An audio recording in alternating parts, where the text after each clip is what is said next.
Olá, no Strike de hoje nós vamos abordar uma questão urgente e complexa que atinge diretamente diversos setores da economia.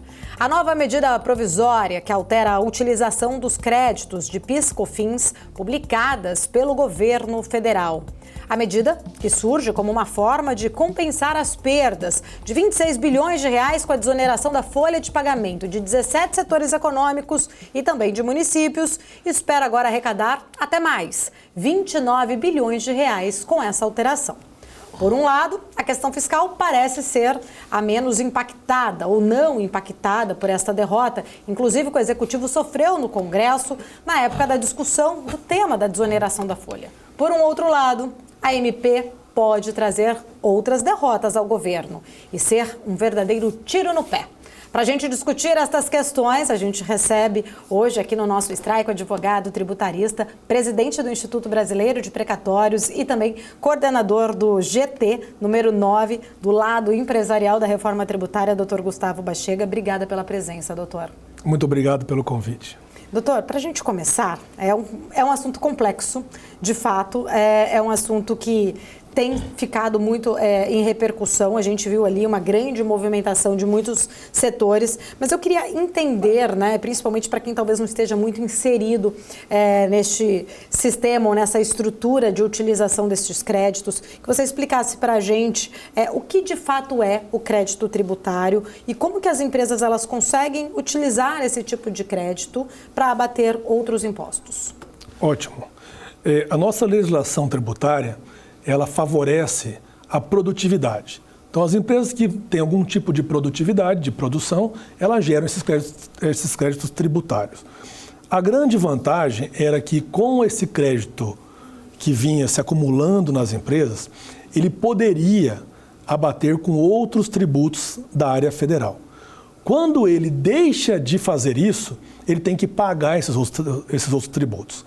Então, essa medida da MP, ela pegou todo o setor de exportação, por exemplo, entre outros, de surpresa, e que tiveram que pôr uma grande quantia de dinheiro no caixa para pagar o imposto que não ia ser pago, entre aspas, iria ser pago com crédito, para que pudesse ter uma prática de produtividade maior, tanto de todos os tipos de segmento. Isso afeta diretamente o produto, porque aquela empresa que não vai mais poder se utilizar daquele crédito para bater o seu tributo, essa conta vai ser transferida para alguém, porque é uma conta muito cara para um lado só assumir. E geralmente é para o produtor.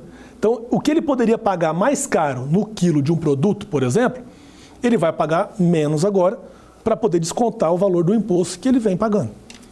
Você trouxe elementos importantes aqui para a nossa conversa. Vou só pegar uma linha aqui de raciocínio em relação a essa sequência. Com essa medida, né, no caso adotada pelo governo, foi justamente tentando olhar ali para o balanço da questão do fiscal, perdeu ali no Congresso a discussão em relação à desoneração, por conta de uma força muito grande de frentes ali também parlamentares, de lobbies, desses 17 setores que conseguiram, então, manter a desoneração da folha para esses 17 setores. Você até colocou já ali alguns desses setores que vão acabar sofrendo mais, mas eu queria entender, o impacto dessa MP agora, compensatória, ela é muito maior do que o impacto que tinha a discussão anterior, que eram apenas 17 setores. Muito, muito. Que irão afetar todos os setores da economia, inclusive o setor produtivo. Aí vai para aqueles produtores individuais, pequenos, familiares, todos vão ser afetados porque vão sofrer com uma baixa de preço no seu produto final. Então, quem tinha uma expectativa de vender um produto para essas empresas que são exportadoras, pode ter certeza que para o próximo mês vai receber menos por esse produto. E olha a cadeia em dominó, aonde vai parar isso, né? O que nós chamamos a atenção, nós somos da área tributária e estamos tentando aplicar essa nova mentalidade cultural no nosso país, é que quando houver alguma necessidade de troca, o governo perdeu uma medida, então tem que substituir por outra. Que isso não seja feito com o bolso de terceiros. Então, o que nós pedimos, seja qual tipo de governo for, que ele assuma essa substituição de receita com outro item que não afeta o terceiro. Né? Por exemplo, uma redução de custo, uma redução disso, daquilo outro, uma diminuição da máquina, né, governamental, mas não que transfira essa conta para um outro setor que não tem nada a ver com essa história. Doutor, inclusive, né, na hora que você trouxe, ele falou em relação à exportação, isso então, de certa forma, você falou muito de afetar as empresas de exportação, a gente pode ter uma consequência, puxando, eu sei que não é a sua área, a parte econômica, mas tentando entender que isso pode afetar a nossa balança comercial. Muito. Tem alguns setores que já anunciaram que a partir do mês que vem estão fora do Brasil. Setores que estavam aqui justamente para a prática da exportação. Está fora. Então, quanto isso vai impactar na nossa balança, né? No PIB? O impacto não dá para mensurar agora, tem que esperar um pouco. Nós esperamos que o governo entenda o problema que está causando a nível nacional e recue, né? Recue dessa medida que está prejudicando tantos contribuintes.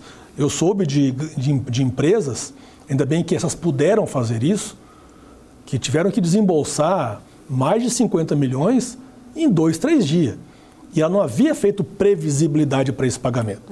O nosso país tem que ser um país previsível, né? Que é a regra mundial. Não tem como você fazer uma prática... Nós até entendemos que muitas vezes o governo pode e deve aplicar medidas assim antipopular. Também a gente não pode ser, né, inocente de imaginar que o governo não vai aplicar medidas assim. Mas que quando elas forem aplicadas, que haja tempo para o meio empresarial conseguir fazer os ajustes necessários, sob pena de uma empresa ficar devedora. E as empresas que não tinham esse dinheiro em caixa? Exatamente. Eu te dei exemplo de uma que teve o dinheiro. Ela vai ter um prejuízo enorme, mas ela teve o dinheiro para pagar o tal imposto. E aquelas que não teve o dinheiro? Está em aberto. Vão ser devedores tributários. E aí, em cima dessa dívida, é aplicada multa, juros, e estamos falando de uma taxa Selic, que é o maior índice, né, de correção do nosso país. Uma dívida que vale um tanto, vai virar 2 tanto, pelo menos. Ela duplica ou triplica. Então, o impacto desse movimento, ele vai ser devastador para alguns setores da nossa economia. Você falou ali exatamente desse tempo, né? E a gente vê, essa foi uma decisão através de uma medida provisória. Ela tem efeito imediato. Imediato. E justamente esse ponto, né? O fluxo ali de caixa comprometido de muitas empresas, até porque essa previsibilidade, ela é feita anualmente, né? Não é mês a mês. Então, esse tempo poderia ser, se fosse através de um projeto de lei, uma discussão com grupos de trabalho, seria totalmente, talvez, diferente essa reação que a gente está vendo hoje de desespero do setor empresarial. Exatamente. O que prejudica muito as empresas no nosso país é essas medidas da noite para o dia, que exigem um desembolso maior de caixa das empresas, sem previsibilidade alguma. Nós não vimos ninguém anunciar isso, porque não foi anunciado. Nem um tributarista, nem um político, nem rumores haviam sobre essa medida. Ela chegou no dia 4. Já foi aplicada, ela é aplicável. Porque ela é uma medida, a MP, unipessoal do chefe do Executivo, do Presidente da República. Então, foi uma grande surpresa, foi um abalo, né? Eu estou sendo procurado e estamos sabendo de informações de empresas que estão considerando parar com o setor de exportação dela. Isso é muito grave para o nosso país, porque é muito importante. A nossa exportação está sendo impulsionada e não reprimida. E esse ato vai reprimir. Inclusive, eu volto para a questão da MP, que foi um grande desgaste à MP anterior, né? Essa está vindo como uma alternativa para solucionar a discussão da desoneração da folha, que também veio ali uma grande discussão, só que o governo não recuou. Ele teve que recuar em relação a essa MP, mas olhando no contexto, e até ouvi alguns analistas políticos que trouxeram que parece que o governo, ele novamente cometeu o mesmo erro de fazer ou de tomar uma decisão através de uma medida provisória. Você acredita que dessa forma, principalmente por pegar todos esses setores de surpresa, a gente já sabe que o nosso regime tributário é complexo, mudar a regra do jogo com o jogo sendo jogado, toda essa insegurança jurídica, isso pode ser um verdadeiro tiro no pé do próprio governo? Pode, com toda certeza. Vai cair arrecadação demais. É o famoso cobertor curto, né? Eles foram cobrir uma parte, descobriu a outra. Qual que é a pior? A que ficou descoberta agora. Porque, possivelmente, o efeito dominó disso vai chegar no produtor. Naquele pequeno produtor familiar, lá do interior de algum estado, né, do nosso país, e que hoje paga o seu imposto. Não vai poder pagar mais. Então, olha o efeito que causa isso. Foi uma luta tão grande, né, para nós formalizarmos aquelas empresas do MEI, empresas do Simples, para favorecer o pequeno e o microprodutor a contribuir, a pagar os seus impostos, e que uma medida dessa, do qual a empresa pagava no produto dele um valor e agora vai pagar menos, e a justificativa é, olha, porque eu não tenho mais o crédito de PIS e COFINS. Então, não dá para eu pagar o valor que eu pagava antes. A minha conta não vai fechar. Pagando menos, não vai sobrar dinheiro para ele pagar imposto, com toda certeza. Então, vai haver, sim, um impacto em todos os setores, principalmente do pequeno produtor. Para entender de alguma forma, né, fica até à vontade em responder essa pergunta. Essa MP, ela pode, de alguma forma, ser interpretada como uma pedalada do governo, na sua opinião? Olha, eu já até vi alguns movimentos, alguns tributaristas comentando que sim, mas eu não enxergo como uma pedalada fiscal, não. Isso aí eu não enxergo, não. Porque ela até teria uma justificativa plausível diante do cenário econômico que nós estamos passando, né? Não é, a gente está vendo os índices aí da nossa economia, também não é fácil para o governo ter tantas obrigações e obrigações obrigatórias que eles têm que pagar, inclusive uma delas são os precatórios, né, que são processos judiciais que têm que ser pagos. Agora, teria um cunho adequado para fazer isso? Teria uma medida adequada? Sim, teria. Por isso que eu não enxergo como uma pedalada, porque o nosso sistema tributário possibilitaria que um tributo só fosse compensado com o mesmo tributo. Até antes da medida, ele era pela mesma natureza jurídica.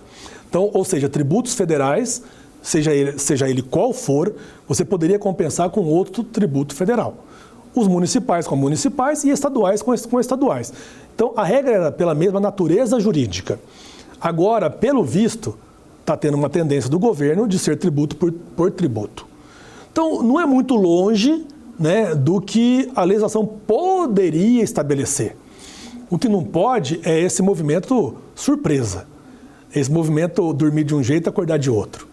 Isso não é bom para ninguém, isso afeta. Então, essa é a minha posição, que eu não consigo enxergar isso como uma pedalada fiscal. Doutor Gustavo, a gente está num momento aí talvez propenso, então, a ver uma grande onda de litígio questionando, de fato, a constitucionalidade, a aplicação prática dessa medida? Vai. Isso não temos dúvida. Vai haver uma judicialização dessa MP. Vai ser uma enxurrada de ações judiciais. Já tem tributarista com as ações prontas, né? Escritórios já com tudo montado, porque, como eu te falei, existem empresas que não conseguiram pagar os seus impostos. E elas vão ter um prejuízo triplo, porque não pagaram, então vão ficar sem a sua certidão, não vão poder mais operar naquele segmento, porque ela exige a certidão negativa para operar, e ainda vai ter uma dívida que não tinha e uma dívida que, se tivesse, 3 vezes maior. Então, isso é um grande motivo para uma judicialização. Pode ser um efeito também, uma despedida em massa de alguns setores, né? Pode ter, nós não sabemos, temos que esperar os efeitos disso prático. Por isso que o cabimento de uma judicialização, ele é um fato certo na nossa jurisdição brasileira. E aí, olha o efeito causando também para o Poder Judiciário, que já está abalroado de trabalho, de processos, ter mais agora essa chuva de medidas judiciais aí, né, que ele vai ter que parar, é custo para o governo, é custo para o Poder judiciário e para a nossa população brasileira, né, que tudo sai dos impostos.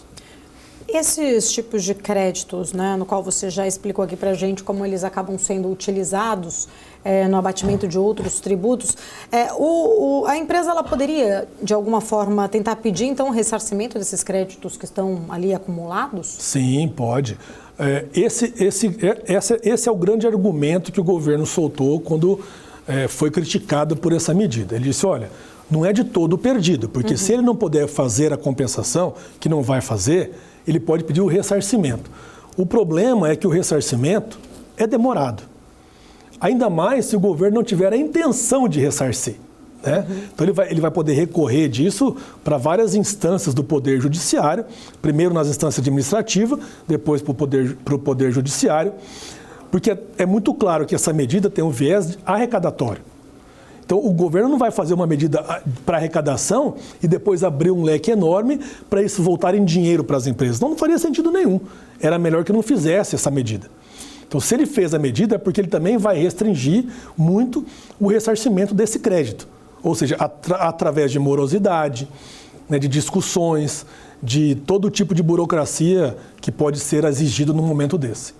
Inclusive, isso vai acabar, então, afetando ali, você acha que afeta essa relação de médio, né, prazo, até mais longo, curto, médio e longo, talvez, prazo, entre o governo e o setor privado, especialmente em termos de confiança, previsibilidade, até mesmo para futuras políticas que a gente não sabe exatamente ainda o que pode vir, né? Tem aquela velha frase que no Brasil até o passado é incerto, a gente vai vendo uma grande apreensão por parte do setor privado. Né? Esse ditado volta a se fortalecer, né? Já está acontecendo uma grande retração de alguns setores e uma inibição de setores internacionais que queriam vir para o Brasil. Essa medida, ele expele, ele espanta todo tipo de investimento. Nós temos que lembrar que um investidor, quando ele vem para o Brasil, geralmente ele vem com bilhões de dólares ou de reais através de fundos de investimento, geralmente, ou de grandes players do mercado. Só que ele não vem para investir apenas em um setor, vem para investir em vários setores. Quando acontece uma medida dessa que impacta outros setores, até mesmo de exportação, né, que é uma balança comercial importantíssima para o nosso país, isso inibe o dinheiro de fora. Fala, peraí, como é que eu posso ir para um país que hoje é uma regra, hoje eu paguei uma consultoria, né, brasileira ou internacional para me dar os requisitos tributários daquele país e depois que eu estiver lá com a minha planta em funcionamento, isso muda tudo. E a minha carga tributária de A vai para A, B, C, D. Então, essa falta de previsibilidade e de organização nas despesas tributárias, o efeito é catastrófico.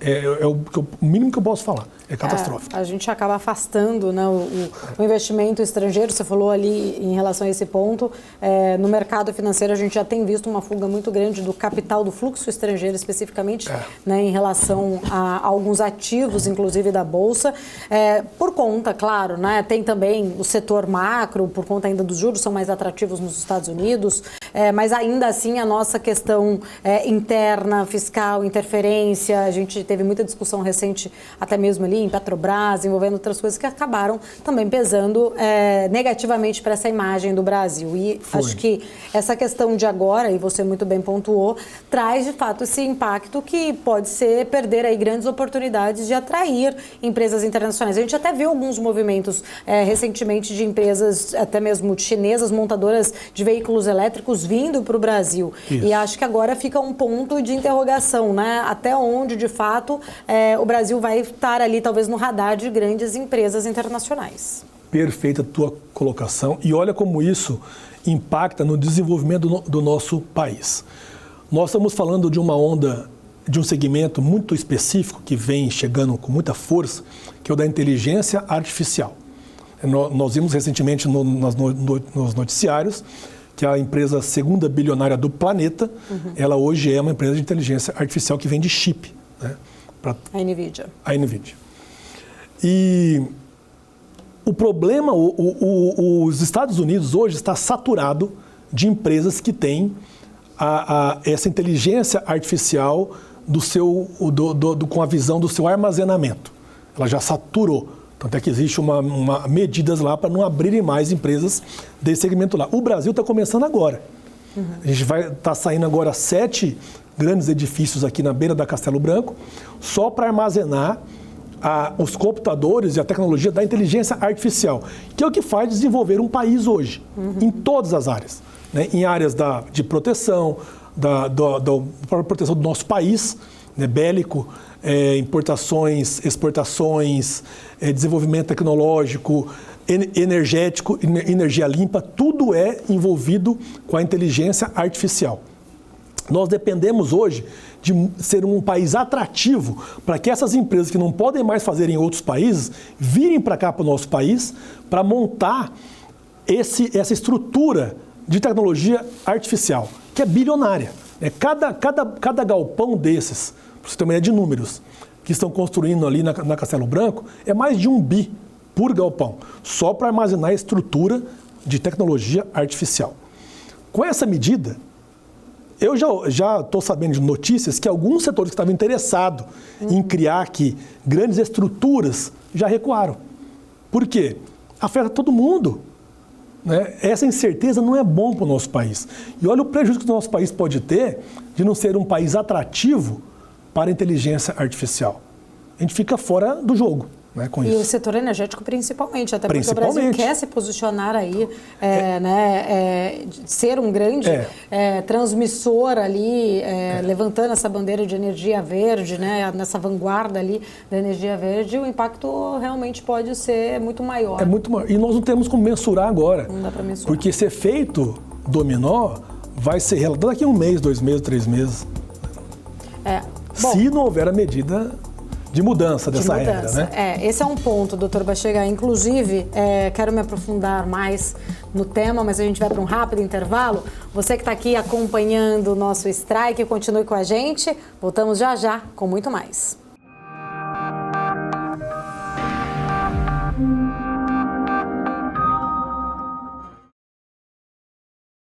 Estamos de volta aqui na nossa programação da BMC News, Strike de hoje, discutindo bastante esta MP enviada pelo governo que altera o sistema de crédito tributário de PIS e COFINS. Estou aqui com a advogada tributarista, presidente do Instituto Brasileiro de Precatórios e coordenador do GT9 da Reforma Tributária, que representa os empresários, doutor Gustavo Bachega. Doutor, já que você faz parte aí deste grupo de trabalho, queria entrar um pouco mais nesse bloco sobre reforma tributária e tentando entender de fato. Muitas vezes a gente, durante a discussão da aprovação da PEC, a gente viu o governo, o próprio Haddad ali, falando, né, o quanto essa reforma tributária ela é importante. Não é uma reforma desse governo, mas é uma reforma para o Brasil como um todo. É um sistema tributário muito complexo e tem-se muito uma discussão, e ele próprio falou, em relação a acabar com o regime não acumulativo. Queria entender se, de fato, né, na sua percepção, é claro que a gente tem as medidas de leis complementares que precisam ainda ser votadas sobre a reforma tributária, mas olhando pela atitude do governo em trazer essa MP neste formato, isso se alinha ou se contradiz à narrativa inicial de se trazer essa mudança nesse regime acumulativo? Depende muito como será regulamentado agora a reforma tributária. Né? A reforma tributária, temos que imaginar que ela é um esqueleto, né, que foi aprovado e foi aprovado de uma maneira muito rápida, né, sem tempo de grandes debates no próprio Congresso Nacional. E a gente está tentando agora consertar esse equívoco que houve naquele momento e estamos conseguindo, mas depende muito de como será a regulamentação dessa questão da cumulatividade ou não cumulatividade. Nós temos hoje 19 grupos de trabalho da reforma tributária, são 19 que representam a União Federal e 19 que representam os interesses das empresas. E esses 19 grupos vão formar os seus PLs, né, para entregar os seus pareceres, alguns PLs, no Congresso Nacional de uma forma uníssona. A ideia é essa, de não ser projetos que sejam distantes um do outro, porque um sempre vai defender um lado e o outro lado. Mas o Congresso já está bem acessível a fazer uma unificação desses projetos todos para que não ocorra distorções como essa. De um lado, você exige a não cumulatividade e o outro lado a cumulatividade, por exemplo, para gerar crédito tributário. Nós acreditamos que se essa medida, né, não for anulada ou rejeitada, como nós esperamos que ela seja, pode haver um grande conflito de interesse, sim. Pode ocorrer. Mas quando falamos de política, nós temos que ter uma cautela muito grande ao afirmar uma coisa ou outra, quando ainda depende de um cenário regulamentatório como esse, né? Que é ainda uma grande crítica que a gente faz, nós tributaristas, que as novas medidas que forem lançadas, como essa reforma tributária, que está por vir aí a reforma administrativa, que ainda vai gerar muitos debates também, que elas sejam regras autoaplicáveis, pelo menos a grande maioria. Não seja exigido regulamentação para tudo, né? Nós sofremos muito quando exige regulamentação. Nós não queremos cometer o mesmo erro de alguns países europeus, que quando entraram o IVA, por exemplo, também deixou tudo para regulamentar depois, e uma regulamentação que era para ser temporária ficou definitiva. Então, o que era uma medida temporária se torna definitiva, ou seja, carente de regulamentações. E aí onde gera mais e mais inconstitucionalidades e também a grande judicialização do setor tributário. Doutor Gustavo, inclusive você tocou num ponto importante, né, em relação à questão do tempo. Até queria entrar um pouco nessa questão, por conta, a gente viu ali meses e meses de discussão, na verdade, anos e talvez décadas de discussão sobre a necessidade de uma reforma tributária. Eu falo meses ali no ano passado, sim, na discussão da PEC em si, né? Na alteração do texto. Depois, quando saiu da Câmara, foi para o Senado ainda falou que queria ter os mesmos holofotes da Câmara. E aí entra aquela questão política no qual você falou agora há pouco, que eu acho que é um ponto importante para a gente ressaltar, porque também agora todo mundo quer ser o pai da criança e é importante, às vezes, e a gente tem uma troca de mandato de presidente do Congresso, tanto Câmara e Senado, e esse é uma marca que talvez os dois já sinalizaram, tanto Rodrigo Pacheco quanto Arthur Lira já sinalizaram que vão aprovar a reforma tributária neste mandato deles, né, dos dois no caso. O tempo é pequeno, a gente tem um ano que é eleitoral, um segundo semestre muito movimentado com eleições municipais, e é uma grande preocupação que analistas políticos têm colocado ali em relação a isso ser votado muitas vezes a toque de caixa, né? Votar muito rápido. Esse é isso perigo que eu queria entender. Você acha que, assim, devido à complexidade de todos esses grupos de trabalho, você me coloca ali 19 que são de um lado e 19 do outro, inúmeros projetos de leis que são importantíssimos para a eficácia dessa reforma. Votar isso, levando o lado político, né, com esse viés, com esse interesse, pode acabar atrapalhando de fato a eficácia da reforma, entrar jabutis ali que atrapalhem? Totalmente.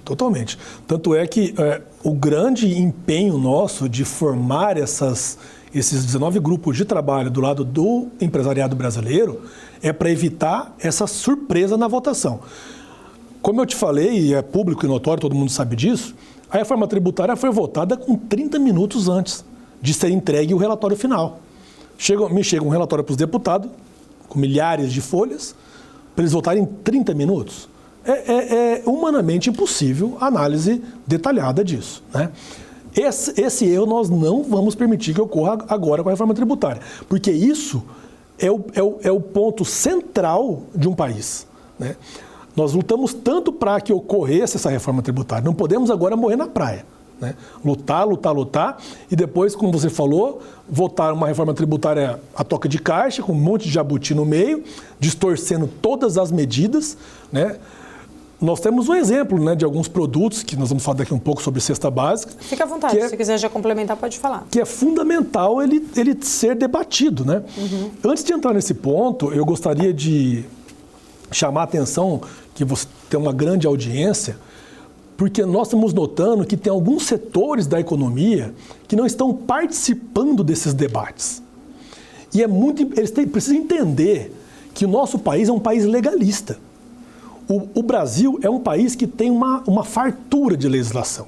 e nós acatamos a legislação.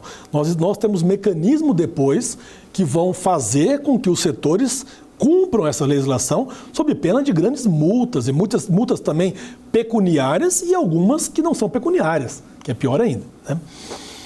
Então, os setores que estão aí achando, não, isso é pura política, não, agora teve uma abertura, que são esses 19 grupos de trabalho, abertos a qualquer empresa a me procurar, a procurar os meus colegas, os pares nossos.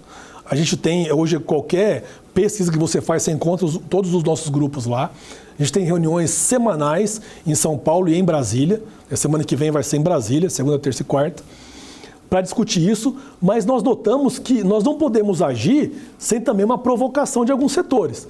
Tem setores muito alinhados conosco, né? Setores fabril, setores da classe do agronegócio, setores de energia tão bem representados. Mas tem alguns setores que não se falam. E eu sei que eles têm necessidade e demandas que, se eles não vir falar conosco, depois vão tentar anular uma legislação. No Brasil não é bem assim, né? Depois sai mais caro, por todos os aspectos. Então, você tem que ter grandes advogados e um argumento muito forte para conseguir anular uma lei. E sem falar no tempo, que teve a ADI que demorou mais de 20 anos. Então, olha o impacto que isso gera num setor econômico. Então, o nosso pedido aqui é que haja uma maior participação dos empresários, haja uma maior participação dos setores econômicos que ainda não estão representados nessa reforma tributária. Que eles venham debater conosco, venham trazer as suas necessidades para que nós possamos transformar isso em PLs, em requisições e entregar isso para o nosso Congresso. A hora é agora. Depois que a janela fechar, como você disse, os próprios presidentes da Câmara e do Congresso, que é do Senado, ele tem urgência de aprovar isso. Então, por mais que nós vamos lutar para o tempo ser um tempo, pelo menos um tempo considerável, aplausível, né? Eles têm que correr atrás. Agora é a hora de nos procurar, porque depois não vai adiantar mais. Depois que legalizar através de uma legislação, que o nosso país é um país legalista, aí vai ter que sentar e cumprir o que está ali, querendo, gostando ou não. Você ia comentando ali de um ponto, acho importante, que é a questão dos produtos ali incluídos na cesta básica, ou melhor, itens que acabaram ficando de fora, né? Eu queria que você que está aí nesse dia a dia desses grupos, né, desse grupo, na verdade, do GT09, trouxesse, de fato, a sua percepção, né, em relação não só a essa da cesta básica, mas outros pontos que você acredita que sejam ainda muito importantes nesse debate. Perfeito. E olha só como é que é a importância do setor nos procurar, né? Eu estou acompanhando essa reforma tributária desde o primeiro dia.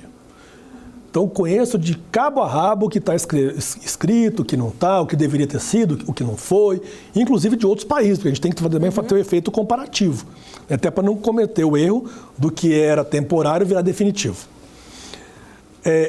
Eu não tinha notado que um item fundamental da cesta básica não estava dentro da cesta básica. Mas é importante falar o porquê que é importante um produto estar dentro da cesta básica. Porque ele tem alguns benefícios tributários. Tem alguns tributos que vão zerar a sua alíquota ou que vão diminuir muito a sua carga tributária. Isso favorece o produtor final, o consumidor final, o pequeno e médio produtor, o familiar. E um exemplo, o vinagre. O setor que representa, que produz o vinagre, nos procurou com essa demanda, com essa reivindicação, alegando que o vinagre tinha ficado de fora da cesta básica. Como eu te falei, a gente milita toda hora com essa reforma tributária. Eu não tinha notado que o vinagre não estava dentro. Por quê? Porque é o setor que sofre com isso que tem que trazer para nós. Ainda bem que esse setor está atento, me procurou. Nós já estamos também elaborando agora pedidos para que inclua o vinagre na cesta básica. E aí eu alerto para o empresariado que deve pensar, mas o meu produto não é um produto que compõe a alimentação básica do brasileiro. Mas não é só isso. A cesta básica ela é composta por produtos que compõem, sim, a alimentação básica mínima de um ser humano, mas que também a cultura daquele país. E aí eu te pergunto, do vinagre, qual é a geladeira brasileira que não tem um vinagre dentro? É muito difícil não ter. O vinagre hoje ele é um produto que compõe a alimentação diária do brasileiro, a nível de tempero, de tudo, e também é um forte antibactericida. Então, ele é um produto, sim, importante constar na cesta básica. E se o setor não tivesse nos procurado, essa demanda não ia ser incluída. Eu nem sei se vai, né? Nós vamos fazer o pedido agora e eu espero que sim, que haja uma harmonia aí entre os poderes para que inclua o vinagre na cesta básica. Mas quantos outros itens poderiam estar lá e nós não estamos sabendo da necessidade? Agora, mesmo aqueles que não estão na cesta básica ou que nunca vão entrar, mas outras demandas que o setor possa ter e que nós não sabemos daquela necessidade. Então, é importante a participação agora dos setores da economia, dos setores empresariais nessa reforma tributária. Agora é o momento deles trazerem as suas reivindicações para nós. Doutor Gustavo, nessa discussão como um todo, você citou ali um exemplo, né, em relação à questão da cesta básica, do vinagre em si, e até um pedido que vem, né, chegando do setor para você, me fez pensar aqui numa outra questão. Durante a discussão em si da aprovação do texto da PEC, a gente viu muitas alterações no texto original, a princípio, e houve ali, inclusive agora, neste projeto de lei, também enviado pelo governo, uma alteração ali naquela questão do imposto do pecado, né, tido como imposto do pecado. Foram incluídos ali setores que não estavam antes sendo levantada essa possibilidade. Perfeito. Até mesmo ali, acho que, se não me engano, não tinha o setor aéreo, aviação ali por conta do querosene, agora está sendo impactado. E teve uma alteração em relação que me chamou muita atenção do setor, para a parte de bebidas alcoólicas, uma diferenciação em relação ao teor alcoólico. Aí minha pergunta é o seguinte, né? A gente criou-se e está criando um novo sistema tributário para evitar algumas alternativas que a gente vê que existe hoje. Tem muitas empresas que ao invés de colocar bombom, põe biscoito waffle, tem outra tributação e de alguma forma o objetivo principal da reforma tributária é ter um imposto único, né, e não ter mais isso. Só que, de alguma forma, parece que ainda politicamente a gente vê algumas alternativas que possam dar até mesmo interpretações, né? Enfim, eu queria entender um pouco da sua leitura também sobre a dificuldade em olhar, de fato, até mesmo para essas alterações que foram propostas dentro deste imposto, né, chamado Imposto do Pecado. Imposto do Pecado, o famoso Imposto do Pecado.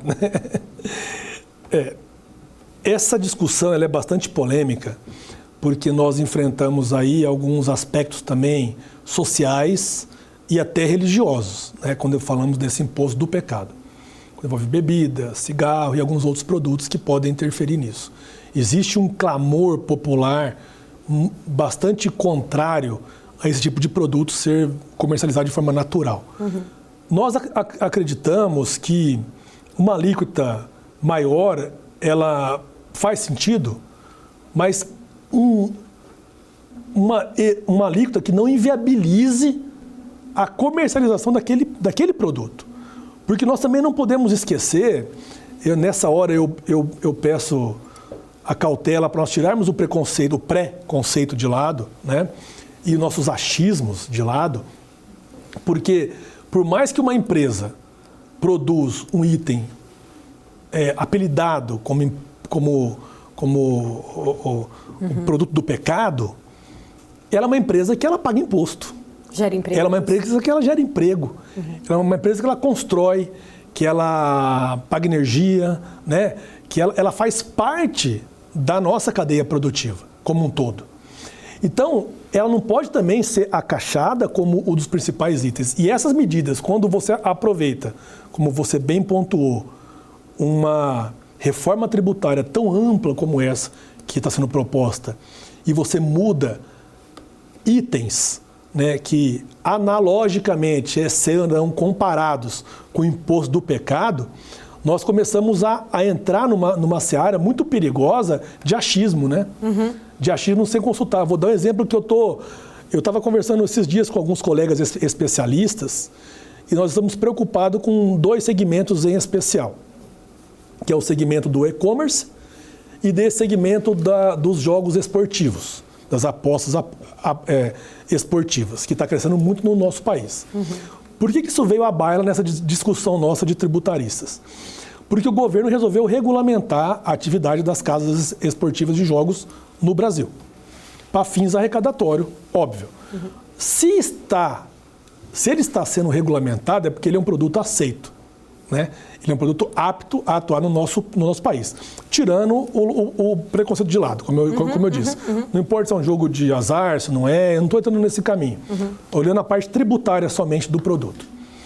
Então, se ele é um tributo que vem sendo aceito e vem sendo regulamentado por uma legislação, por que punir esse setor? Por que uma pena para esse setor? Ele pode ter uma carga um pouco mais alta? Faz sentido, mas não uma carga punitiva. Ou você fazer uma analogia, e aí qual que é a preocupação que a gente estava levantando lá? Nós não estamos vendo ninguém representando essas casas de jogos esportivos nessa reforma tributária e também não estamos vendo o e-commerce. O que nós vemos do e-commerce? É o lado do Brasil, que luta para que os e-commerces não entram no país sem pagar os seus impostos, para que isso não interfira na produtividade, né? Tanto fabril como logística do nosso país. Faz sentido. Mas cadê o outro lado também para manifestar os seus argumentos do que por que ele quer pagar imposto, mas o imposto que é possível ser pago? Porque nós não podemos esquecer que essas empresas de e-commerce favorecem muito o consumidor brasileiro final, com produtos mais baratos. Eu não vou entrar nessa discussão, porque é uma corrente que puxa dos dois lados, é um cabo de guerra. Né? Mas tem que ter um olhar para os dois lados sempre. Então, um lado quer que o imposto seja alto para que o Brasil não seja, mais uma vez, prejudicado por empresas chinesas, europeias e tudo mais. E o outro lado quer que esses e-commerce funcionam porque favorece o consumidor final barateando o produto final. Né? Tem que pagar imposto? Tem. Se o brasileiro paga imposto, o outro também tem que pagar. Mas o imposto que seja possível ele poder atuar no nosso país. Senão, de novo, nós vamos ter o quê? Uma retração. Vai, de novo, afugentar empresas para atuar no nosso país, que são muito importantes a nível de todos os consumidores. E também essas casas de apostas. Já que foi regulamentado, o setor tem que procurar esses grupos de trabalho para reivindicar as suas necessidades. Que eles também têm que pagar imposto, é óbvio, tem que pagar. Mas o imposto também que é possível eles pagarem para atuar aqui no nosso país. Senão vão atuar da mesma forma como já vinham atuando, mas através de pagar imposto fora do país. Qual é a vantagem disso? Nenhuma. Né? Então, ou seja, se eu pudesse resumir esse nosso bate-papo, é que a população e as empresas participem desse debate ativamente na prática. Doutor Gustavo, tem muitas discussões, né? Ainda tenho algumas dúvidas aqui que eu queria abordar em relação à própria reforma. E a gente começou, na verdade, essa nossa conversa, nosso primeiro bloco, muito mais focado nesta MP, que foi uma solução que o governo tentou achar para não ter um impacto de uma renúncia fiscal. O Brasil tem uma renúncia fiscal muito grande, né? Várias outras. A gente tem um número, na verdade, muito grande ali, que o governo deixa de arrecadar por conta de alguns privilégios ou setores mais beneficiados. Inclusive, o próprio ministro Fernando Haddad, lá atrás, ele falou que ia fazer um pente fino, de fato, nessas renúncias para arrecadar, né? E aí você estava falando agora que, de fato, é necessário, né, pagar o imposto. Me vem essa dúvida. A gente vê um governo que está muito mais preocupado na arrecadação porque é um governo que gasta mais, enfim, aí é uma questão muito mais política, mas a gente tem todas essas renúncias e esses benefícios fiscais também. É um tema espinhoso, mas você vê é necessária essa discussão, inclusive, de reverter algumas dessas renúncias fiscais para essa conta, para a máquina pública funcionar? É assim, dentro de uma coerência. Dentro de um estudo. O que nós não admitimos é que essas medidas sejam feitas de forma abrupta, sem uma pesquisa, sem uma consulta, sem o chamamento de especialistas ou dos próprios setores, né, que vão ter aquele imposto majorado. Mas que é importante a diminuição de algumas renúncias porque é aquele negócio, todo mundo, todos os setores, todos os cidadãos terão que fazer a sua parte do seu sacrifício. Sim. Né? Não dá para exigir só um lado sacrificar e o outro não. Eu acredito que um país forte, um país que realmente está coerente com a evolução, está dentro de uma visão de expansão, respeitando, né, os efeitos da natureza, ele tem que ser um país que consegue olhar para todos os lados. E o empresário hoje, a gente vem tendo resultados empresariais muito expressivos, né? Você pega o exemplo das instituições financeiras, que eu sei que é outro assunto delicadíssimo de se tocar, mas é um setor que tem alto resultado com pouca margem tributária. Né? Por que não esse setor contribuir um pouco também nesse momento? Então, eu acho que esses ajustes finos têm que ser feitos em todo o país que preza para o seu povo, para o seu fortalecimento, para as suas estruturas sejam cada vez mais enraizadas e reconhecidas a nível internacional. Mas esse olhar não é fácil, porque você precisa ter pessoas ali que tenham capacidade técnica, né? Capacidade, inclusive, social, de conseguir olhar para todas essas colunas que são importantes. Mas nós não vamos admitir medidas impopulares da noite para o dia, que vem só para prejudicar um setor em detrimento de outro. É isso que a gente reclama, é isso que a gente vai a público, é isso que a gente judicializa por isso. Mas se o nosso país tivesse uma visão mais democrática, né, e o próprio governo fecha essa torneirinha um pouquinho. Eu ia falar isso agora. Você aí leu meu pensamento. Não é isso? Dá o exemplo, né? Também, dá o exemplo. A gente, como empresário, não temos que fazer isso também, né? A gente não vê o governo pensar ou falar ou sinalizar em fechar a torneira. A gente até vê, né? Estou muito inserida no contexto econômico no dia a dia. A arrecadação até vem maior, mas o déficit continua maior porque os gastos estão maiores. Então, está se taxando muito o consumidor. A gente não tem mais espaço como consumidor, como contribuinte, para pagar uma conta ainda maior. Não tem. E, ao mesmo tempo, você não vê nenhuma sinalização política por parte, e não estou falando especificamente desse governo, até porque a gente viu o teto de gastos ser furado no governo passado, esse governo agora mudando a meta fiscal. Eu acho que é um problema muito mais crônico do sistema brasileiro, que não tem um limite fiscal. E a gente não se fala em reforma, fala em administrativa, mas quando teremos? É isso, é exatamente isso. Toda vez que eu converso com os setores, e agora estou dando uma oportunidade, né, de receber todo tipo de setores aqui e lá em Brasília, eles falam isso para nós sempre. Doutor, não teria problema aumentar um pouco ou limitar um pouco a utilização. O que choca a gente é um setor ser espremido e você vê o outro como se fosse um cano com um monte de vazão, né, inundando, com vazamento de recursos para todo lado, com despesas exageradas, né? E eles falam, olha o nosso exemplo, nós como empresários. Eu até passei por isso, inclusive, ano passado. Depois dessa época pandêmica, né, que nós vivemos, nós resolvemos praticar uma empresa com custos muito reduzidos, nosso grupo empresarial. E eu vi lá, depois que me trouxeram a DRE da nossa empresa, eu vi que todos tinham feito o seu sacrifício, menos o CEO, que sou eu. Eles não tinham reduzido nem o meu prolabore, nem a minha distribuição. Eu falei, opa, peraí, tem algo errado. O meu também vai entrar. Não, mas o senhor é o senhor. Não importa. É eu que tenho que falar para vocês. Se eu estou fazendo, todo mundo tem que fazer. Né? A gente quer ver isso do nosso governo. É isso que todo mundo espera ver de um governo. Para a gente fechar a nossa conversa, inclusive eu falei ali do teto de gastos, lembrei dessa questão, porque assim, o Brasil, a gente está passando por um momento que é muito importante em relação a essa reforma tributária, essa discussão. A gente teve recentemente uma mudança ali, vamos dizer, uma reforma fiscal.